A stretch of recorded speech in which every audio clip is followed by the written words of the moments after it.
In 2002, a rapper was found naked staggering through the streets, staring at the sky screaming.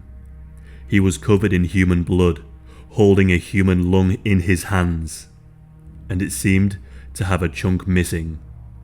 When he was taken into police custody, they performed a medical examination on his stomach, and inside of his stomach, they found pieces of human tissue. This case begins on April the 10th, 2002 in Los Angeles, California. The rapper in question was a man named Antron Singleton.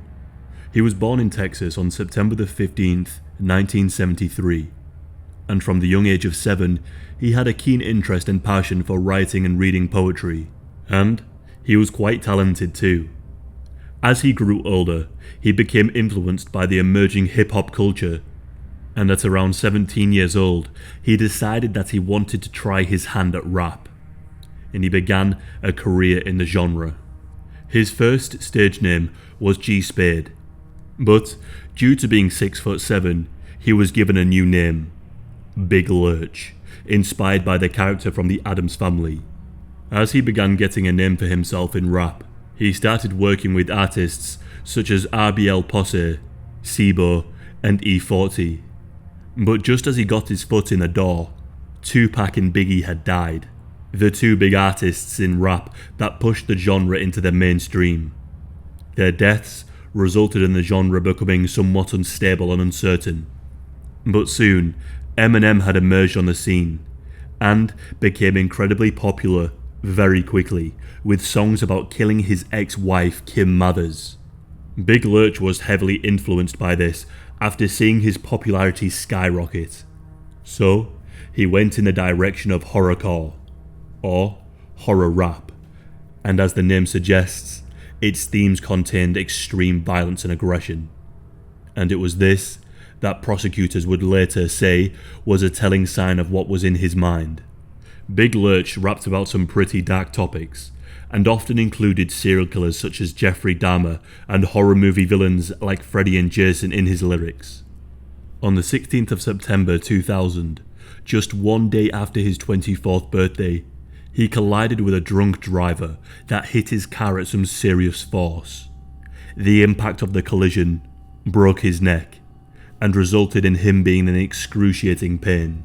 At the hospital, they had to keep him heavily sedated to keep the pain at bay, and when he was finally discharged, his pain had not yet subsided, so he took matters into his own hands, and he began to use PCP as a painkiller. The only thing is that PCP is a drug known to cause hallucinations, distorted visions and sounds, but it can also make one have violent outbursts too. But what started out as a pain relief soon turned into a terrible habit that would lead him to do something truly awful.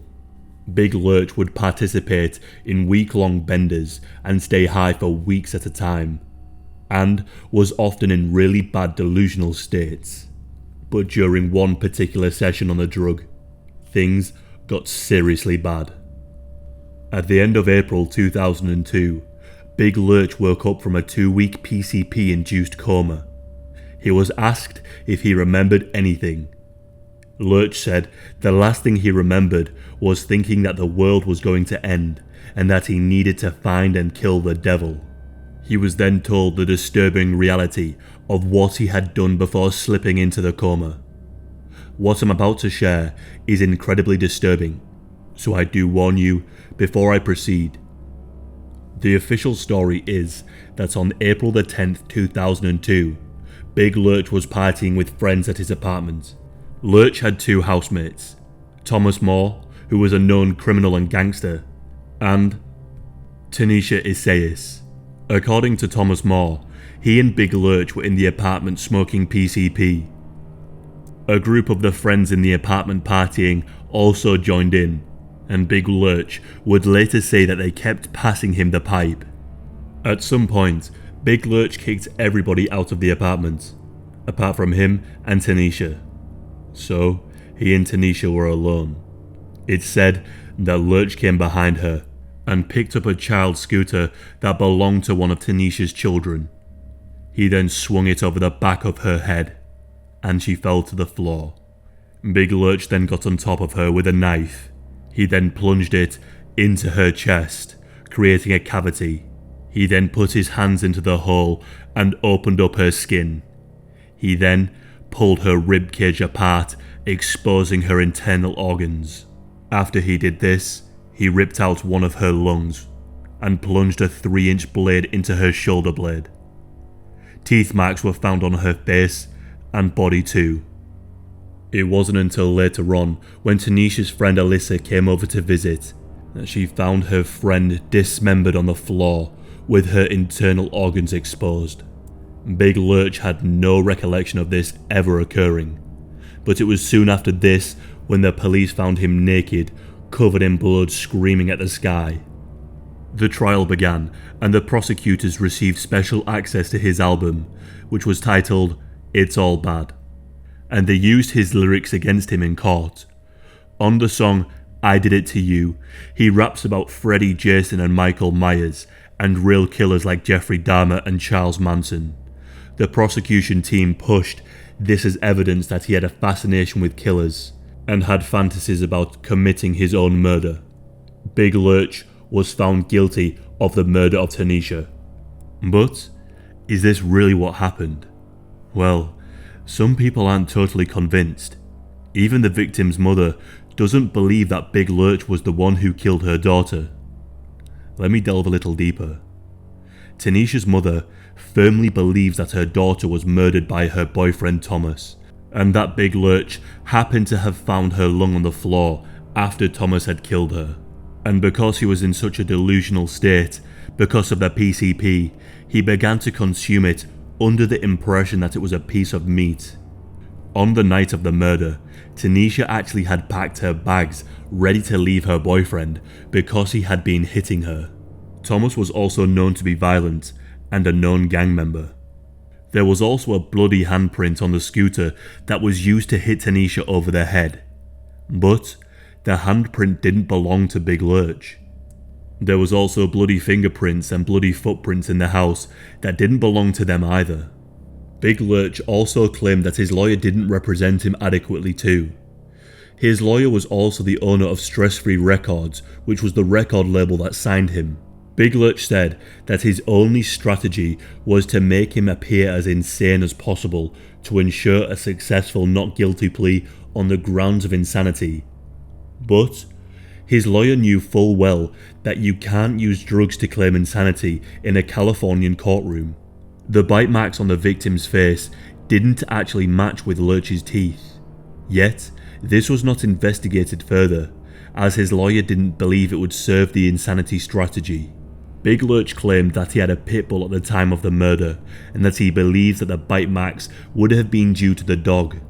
It should also be known that after Big Lurch was sentenced, his lawyer, who was named Milton Grimes, was forced to pay $1.2 million to the mother of a man fatally shot by the police after a jury found that he had failed to properly litigate his civil wrongful death case against the police department.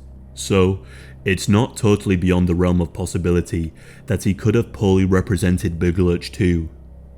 After he was sent to prison, his record label released his album It's All Bad, and decided to controversially use a picture of him holding a skull on a platter as the album's front cover. And they did this without Big Lurch's permission. They then released a documentary about him called Drugs Made Me Do It, which was again done without his permission too. Big Lurch is adamant that they got him high deliberately to take advantage of him and to set him up. Tanisha's mother doesn't fully blame Big Lurch for what he did, and she filed a wrongful death lawsuit against Big Lurch's label, saying that he had been supplied the drugs in order to make him more violent and fit the rapper stereotype. But nothing ever came of the lawsuit, and Big Lurch is still in prison. He was sentenced to life without parole for murder and aggravated mayhem. Since he has been in prison, he has remained sober and hopes that his story at least steers people away from drug use. He spends most of his time studying law, so it would be interesting to see if he attempts to represent himself in the future. And he is still pursuing music whilst behind bars too. Friends of Tanisha described the aspiring model as beautiful, and one of them made a statement, saying that no matter what was going on in her life, she always knew how to keep smiling. Tanisha was the mother of 2 children, and she was only 21 when she was tragically killed and cannibalized.